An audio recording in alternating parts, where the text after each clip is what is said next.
برا برتاؤ کرنے پر آفت کیا پڑتی ہے، آج اسی کو بیان کریں گے۔ سورہ قمر میں اللہ تعالی ارشاد فرماتا ہے تجری بأعیننا جزاء لمن کان کفر۔ اس آیت کا ترجمہ ہے کہ حضرت نوح علیہ السلام کی کشتی پانی کی سطح پر ہماری نگرانی میں چل رہی تھی، اور یہ سب کچھ اس شخص کا بدلہ لینے کے لیے کیا گیا جس کی بے قدری کی گئی تھی، جس کی قدر لوگوں نے نہیں جانی تھی۔ اب بے قدری، بدسلوکی کس طرح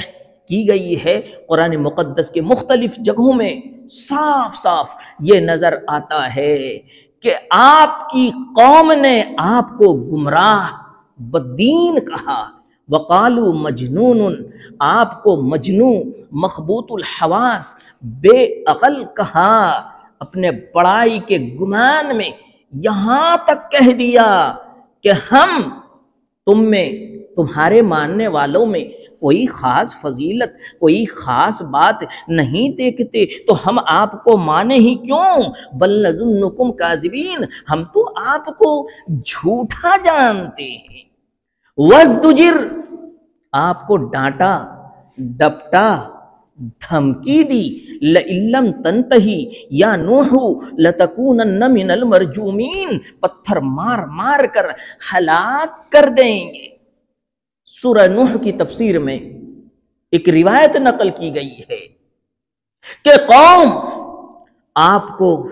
اتنا مارتی، اتنا مارتی، آپ کھڑے ہونے کے قابل نہ رہتے، آپ زمین پر گر جاتے، تو وہ لوگ ایک کمبل لا کر کمبل میں آپ کو پیک کر کے، لپیٹ کر کے مکان میں ڈال دیتے، اور یہ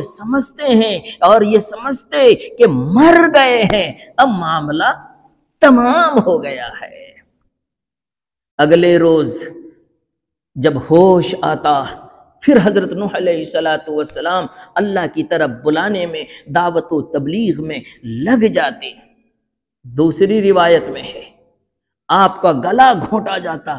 دبایا جاتا، اور اتنا زور سے دبایا جاتا کہ آپ بے ہوش پڑ جاتے۔ بد تہذیبی اور بد کلامی یہاں تک کی گئی ہے، قد جادلتنا فاکثرت جدالنا فاتنا بما تعدنا ان کنت من الصادقین۔ اے نوح، تو نے بہت جھگڑا کر لیا، روز روز جھگڑا کر لیا، اب حد سے زیادہ ہو گیا، جس عذاب کا تو وعدہ کرتا ہے نا، وہ عذاب ہی آج لے آ اگر تو سچا ہے۔ جب ہر طرح سے ناقدری کی حد ہو گئی، ہر طرف سے مایوسی چھا گئی، تو حضرت نوح علیہ السلام نے حق تعالی شانہ کے دربار میں ہاتھ اٹھا دیے اور یہ شکایت پیش کی، رب انی مغلوب فانتصر،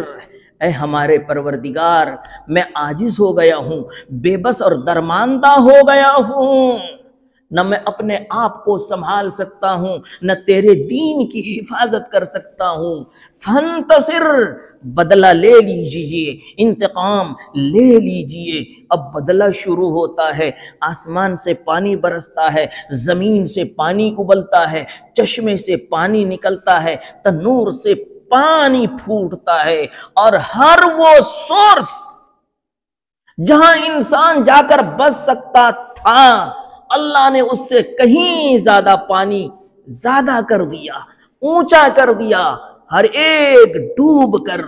ہلاک ہو گئے، تہس نہس ہو گئے۔ ایسی آفت پڑی ہے، ایسی ہلاکت آئی ہے، ایسا اللہ کا قہر ناقدری پر آیا ہے۔ میرے دینی بھائیوں، آج بھی پوری امت میں دین سمجھانے والوں کی ناقدری کی جا رہی ہے۔ اب تو مسلمان مدرسوں میں پڑھانے تک بچوں کو نہیں بھیجتے، کتاب دلانے میں آنا کانی کرتے ہیں مکتب میں بچوں کو۔ مسجدیں خالی ہو چکی ہیں، مسجد کے امام رات دن قربانیاں دے رہے ہیں کہ قوم سدھر جائے، لیکن وہی ناقدری، وہی بدسلوکی، وہی بد تہذیبی، وہی بدتمیزی، وہی بد کلامی ہے تو آج قوم میں ناموافق حالات آ گئے ہیں، بیماری نے ڈیرا ڈال رکھا ہے، صحت برباد ہو چکی ہے، ٹینشن کا ہجوم ہے، بزنس میں لاس ہی لاس، گھاٹا ہی گھاٹا ہے، ٹینشن کا طوفان ہے، کسی طرف چین نہیں ہے۔ کبھی کبھی لوگ کہہ دیتے ہیں مولوی صاحب دعا کرو، رات دن بدتمیزی کرتے ہیں اور پھر کہتے ہیں کہ دعا کر دو۔ میرے دینی بھائیوں، یہ جو حالات آئے ہیں نا، یہ ایسے نہیں جائیں گے۔ اپنا کھانا بدل لیجئے، ستانا بند کر دیجئے، اللہ اور اس کے رسول کے حکموں پر چلنا شروع کر دیجئے، حالات خود بخود بدل جائیں گے۔ جس طرح نوح علیہ السلام کے ماننے والوں کو نوح علیہ السلام کے ساتھ اللہ نے نجات دی، آج بھی ہم اگر اپنے پیارے نبی صلی اللہ علیہ وسلم کے نقش قدم پر چلنا شروع کر دیں گے، انشاءاللہ ہمارے حالات بہت اچھے ہو جائیں گے، بدل جائیں گے، سب کچھ اچھا ہو جائے گا۔ اللہ ہمیں کہنے و سننے سے زیادہ عمل کی توفیق نصیب فرمائے، آمین یا